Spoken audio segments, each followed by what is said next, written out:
Welcome to the Unfuck Your Fitness podcast. I am your host, Christy Castillo, and I'm here to give you real talk and cut the BS so you can actually enjoy building a body you love. I'm a personal trainer obsessed with giving you simple action steps to take you from feeling stuck to feeling sexy. Let's go.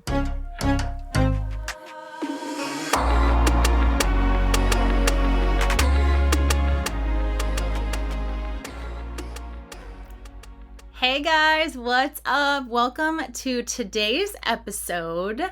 Yes, I am excited about today's episode. I say that every single week on every single episode. And honestly, I kind of feel silly when I say it. Like, I'm excited for today's episode, but genuinely, I am excited for today's episode. I am genuinely excited about every single episode that I record. I wouldn't record an episode that I wasn't excited about, honestly. And if I'm not excited about it, you're not going to be excited about it. I'm only excited because it's going to help you. It's something that I feel like I have been through, that I can talk about honestly, that I know inside and out. And I just know it's going to help you. So I don't know. I guess I just want you to know that I am genuinely excited about each episode. I don't just say that in the beginning of each show just to say it. I actually mean it. This topic, how to stop unhealthy habits, came about, well, I'm recording this on a Wednesday. I think it was, God, was it just yesterday? Yeah, I think it was just yesterday. This episode is brought to you basically by conversations between myself and my best friend, Jenna. So shout out to you. So what was happening was Monday night, Jenna and I were sharing our MyFitnessPal. We're accountable to each other on occasion to make sure that we're on track. So we were sharing our MyFitnessPal logs, and she had nailed her macros for the day. And I had to record mine. I hadn't recorded my macros yet for the day. So I sat down, entered all my foods into MyFitnessPal, and it came out to be almost spot on. I was a little over my macros, I think, but almost like spot on my macros. And so yesterday I was kind of talking about how like I wish I was focused, because for me, that's so habitual that it doesn't feel like a focus. I was focused on hitting my protein that day just because I always am focused on that. But I don't feel in general like I'm extremely focused right now, I'll be honest, in my life, period. So I said something to her and to the effect of like, I wish I was focused on that or something. And she replied back with a quote that I shared on my stories. And what she replied back with was, if it's already a habit, it doesn't need to be a focus. And honestly, I was mind blown. I was like, holy shit, you're right. Like, obviously I know that. Obviously I know that's what habits are for. And I can tell that to my clients all day long. Like, well, make it a habit so you don't have to focus on it, right? Just stop hitting your snooze and just get out of bed at 5:30 in the morning. And that way you don't have to like focus on your workout the rest of the day. It's a habit. You get up, you get on with it, you get your workout done, like it's over with.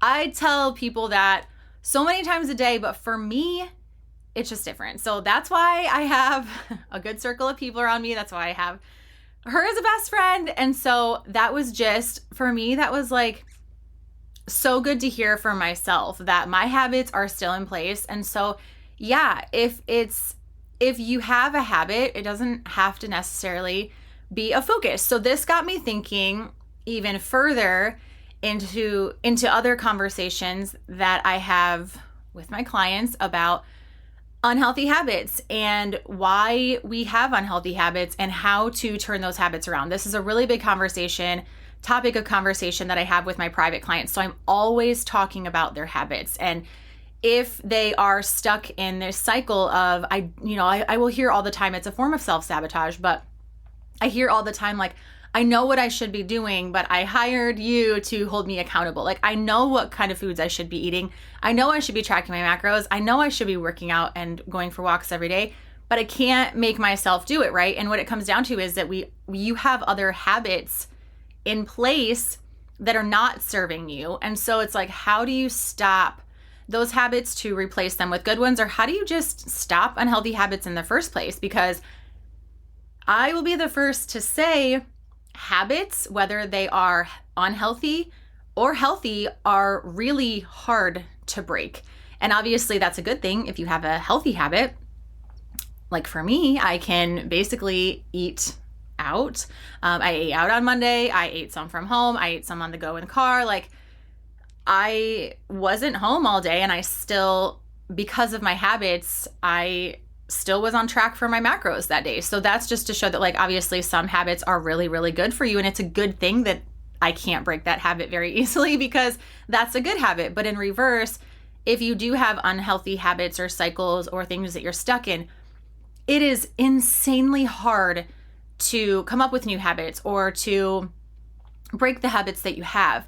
And so if you are struggling in that cycle and you have habits you want to change and you don't understand why you can't take action and you feel stuck, just let me say it's freaking hard, and it will have to be a focus for a while. You will have to focus on certain things, breaking certain habits, changing things, really, really focused and intentional. You will have to be that way for quite a while, to be honest. I'm not here to bullshit you, obviously. Like, it is going to take some time, and it's going to take some real effort and focus. But once you put in that work, it's a habit that will be very hard to break. So most unhealthy habits are a result of us trying to remain comfortable. I guess that could be said for all habits, but definitely unhealthy habits are things that we are trying to do to cover something up or to remain comfortable in life somehow. So let's talk about some of the unhealthy habits that we can be stuck in. I just have a couple of them listed. But unhealthy habits can be things like making excuses. It's habitual to say, I can't do that because, or well, if I didn't have this going on, I could, or just any kind of excuse, right? Skipping your workouts is an unhealthy habit. Hitting the snooze button, like I mentioned, is an unhealthy habit. Restricting foods and calories, binge eating, falling off track on the weekends. These are all things that I hear from my clients or I've been through myself. Negative self-talk is a very unhealthy habit that starts on the inside. Self-destruction, which can also begin with the negative self-talk. I hear this a lot from my clients, and I actually made a video about this for my programs. I'm going to be having a Unfuck Your Fitness training center, like a video course, actually more like a video library training center of videos where my clients can go to just learn about different things and get a little pep talk from me. I was talking about self-sabotage, and some of the things that my clients will say is that, I grew up in a family that just overate, and so I will just overeat forever. Or my family is overweight, and so if I'm going to be overweight forever, just like my family, then what's the point in starting a workout program or starting to be healthy for myself? So that self-destruction of just spiraling downward into this hole of negativity or, bad habits, honestly, that can be a huge, huge unhealthy habit. And sometimes we don't even know we're doing that. You can also factor in things like drinking, smoking, self-sabotage, gossiping, more of like the things that are unhealthy habits that I feel like sometimes are normal, but are not necessarily good. So those are just a few things that are unhealthy. Those are kind of off the top of my head. But basically, this can be anything that you do where afterwards you wonder why you did it, or you said you were going to stop doing that thing, or you feel really frustrated that you did do that thing and you wish you wouldn't have. So afterwards, you have regrets, you have frustration. That would be an unhealthy habit. So if I'm sure that you do have some of the things that I mentioned prior, I'm sure that you do have some of those unhealthy habits. But if you're someone sitting there like, I don't know exactly what my unhealthy habits are, go through the day today and notice things that you do that you wonder or that you wish afterwards, like, oh, I wish I wouldn't have done that. Honestly, you all know, if you watch my social media, that I'm addicted to mini Cadbury eggs. And when it gets close to Easter, I've already been eating them for weeks at that point. I will start to get to the point where I'm eating them and I wish I wouldn't have.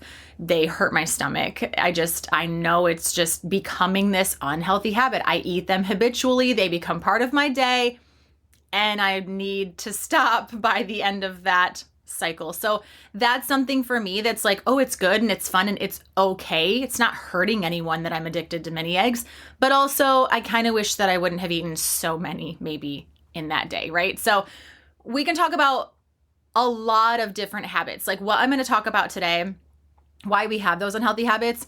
This can be, you can associate this with basically anything. It doesn't have to just be health and fitness related. And so why do we have unhealthy habits? Why is it so hard to break these habits? That's the question, right? The reality is that by partaking in an unhealthy habit, you are wanting to feel a certain outcome. This can actually be true with any habit. It can actually be true with any action. Ultimately, the habits that we have are actions that we are taking.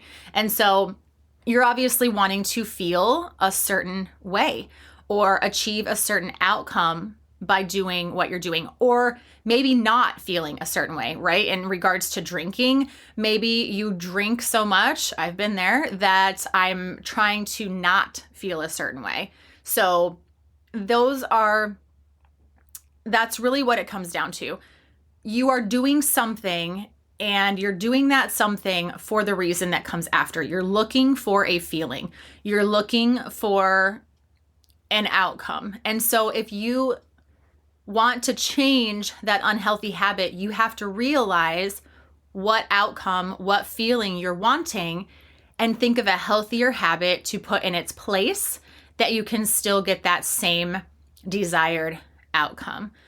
If, for example, you're to go off of things that I mentioned earlier, right? If you're making excuses, if you're skipping your workouts, if you're hitting snooze, you're doing those things because you want to be comfortable. You don't want to get out of bed because you're comfortable. You don't want to work out because that's uncomfortable and you would rather just not change your clothes, go to the gym, put out that extra effort. Who knows, it might not even get you the results you want anyway, right? So it's easier for you to just say like, oh, I'll just skip that today. Input any other excuse really of why you're not taking action. It's because you want to be comfortable. Restricting your foods and restricting your calories, the outcome of that you're looking for is you want to feel, well, ultimately, like you're doing that to lose weight or lose fat or whatever. I guess you kind of tell yourself in that sense, right?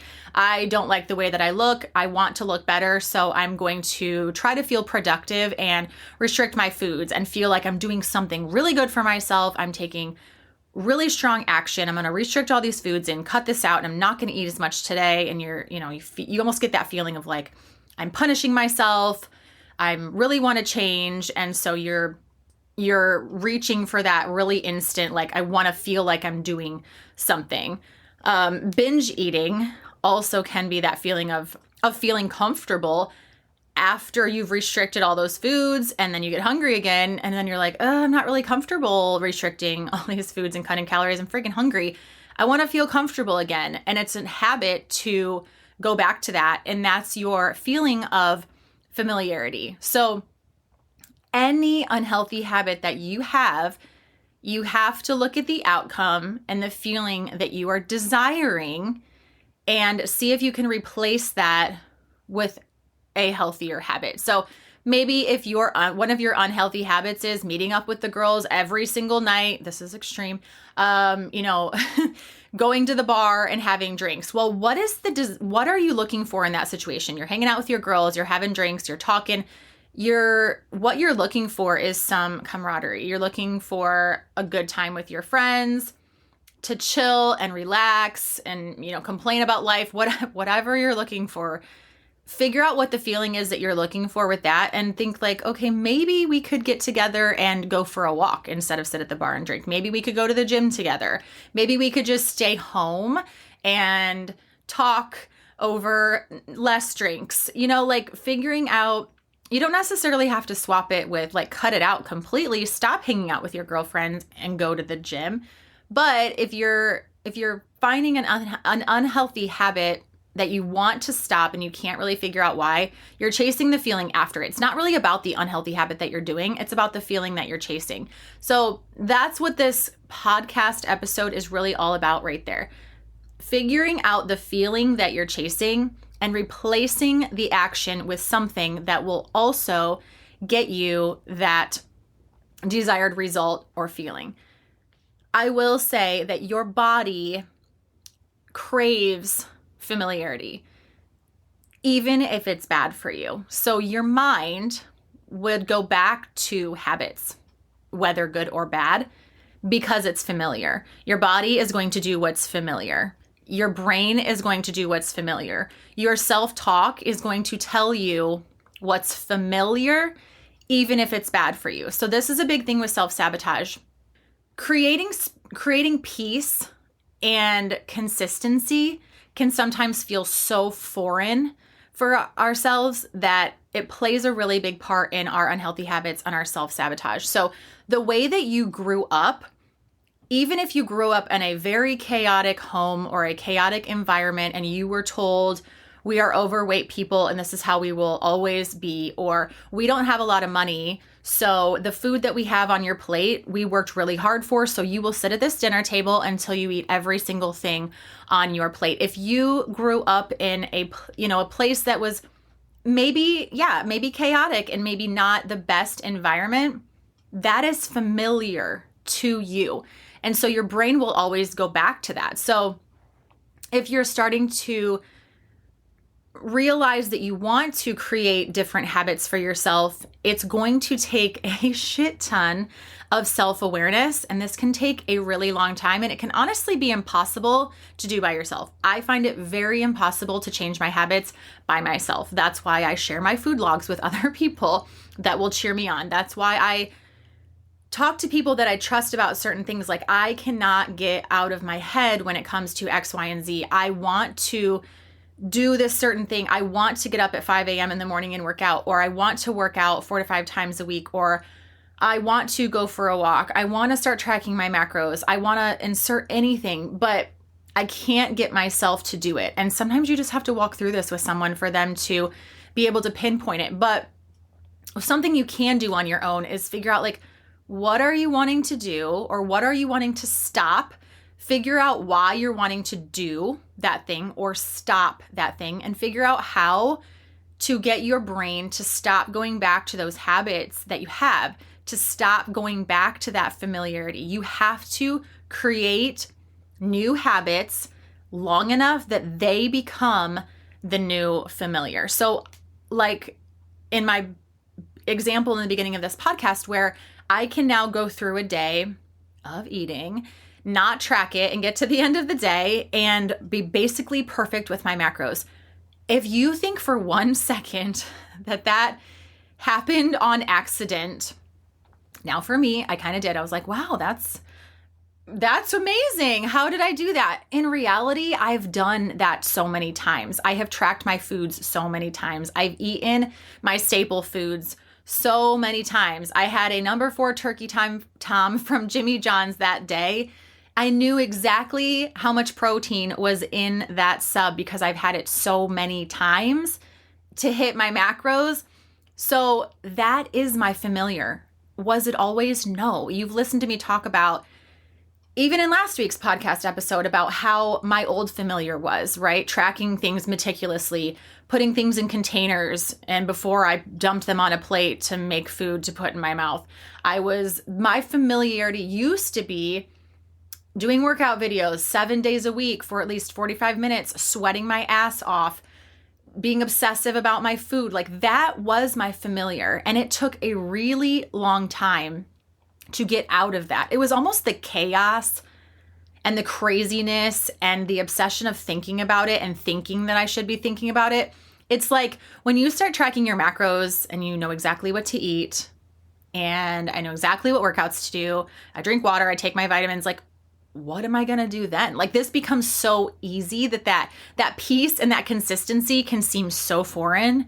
Like, it can't possibly be that easy because I've been working so hard on this and I'm addicted to the struggle. I'm addicted to the chaos, that easier way seems like really scary. That's self-sabotage. That creates unhealthy habits. And so again, it's just going back to your mind where it all begins, figuring out what feeling you're chasing, what outcome you're chasing with those unhealthy habits, or even with those good habits if you want to change them up, and realize that you just have to change it. And telling yourself that I know that this is a habit, I know this is familiar, but I know we're going to have a new familiar. Even saying that out loud to yourself would be helpful. That would be helpful for me.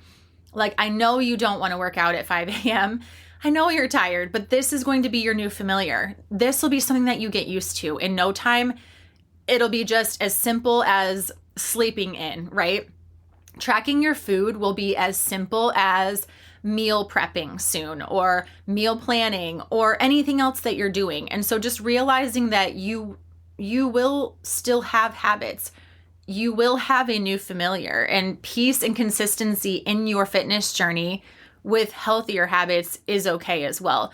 And sometimes just creating that peace or chasing that peace and consistency, I should say, because when you're addicted to those unhealthy habits, that feels like it's peaceful. That feels like this is what I'm used to. This is what makes my body happy. I feel okay with this. I know my way around this, even if it's a struggle, and getting out of that does seem scary. So it's all about that mental game. I posted on my stories this week as well. I was actually just kind of doing a little bit of work with my ladies. When I'm working on like my one-on-one clients and really digging into their mindsets, I get a lot of content because my content is really just things that will help you.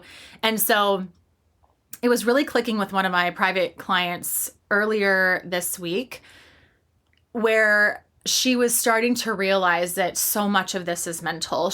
I had asked her if she had any questions for this week, anything that we could work on.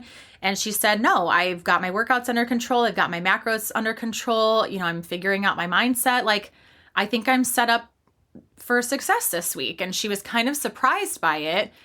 And it was a different feeling for her to feel like she was in control of that. But, she did say, I do have some mindset concerns about basically how she grew up and habits that she's used to and things that she's been told. And she wants to kind of get over those self-limiting beliefs and those mindsets. And I made sure to tell her, and I did post about this on my stories too, that if you realized how much of your health and fitness journey, of how much health and fitness is mental, you wouldn't stress so much about doing the perfect workout plan, or not missing a workout, or doing the perfect workout in general, or hitting your macros every single day perfectly. You wouldn't stress about that stuff as much as you do now if you realized how important the mindset piece is. If you do the perfect workout plan and you eat perfectly and you still don't have the right mindset, and you still think you're not worth it, and you still think you can't do this,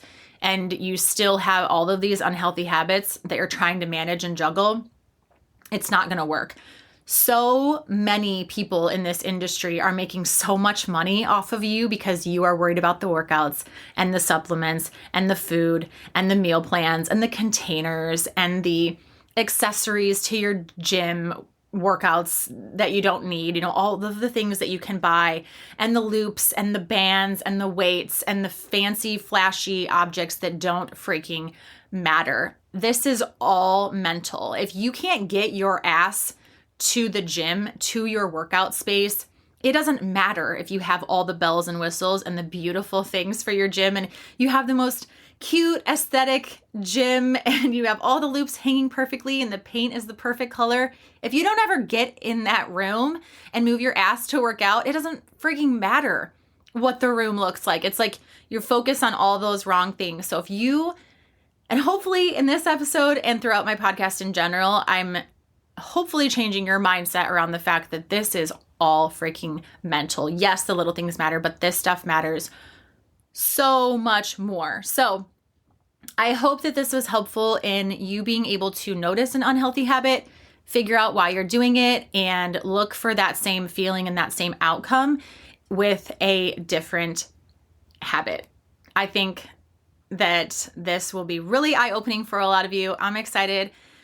I hope that you screenshot what's on your screen right now, this podcast, and I hope that you share it on your social media. Tag me with your thoughts. I hope you send me DMs and reply to my email for the week and let me know that this really helped you. I love nothing more than hearing from you and when you let me know that this is helpful for you. So thank you for listening. I'll talk to you next week. Thanks for listening to today's show. Go ahead and leave a rating and a review. And of course, follow the podcast so you don't miss out on any future episodes. And I would love it so much if you came to connect with me over on Instagram at Christy Castillo Fit. I will see you next time.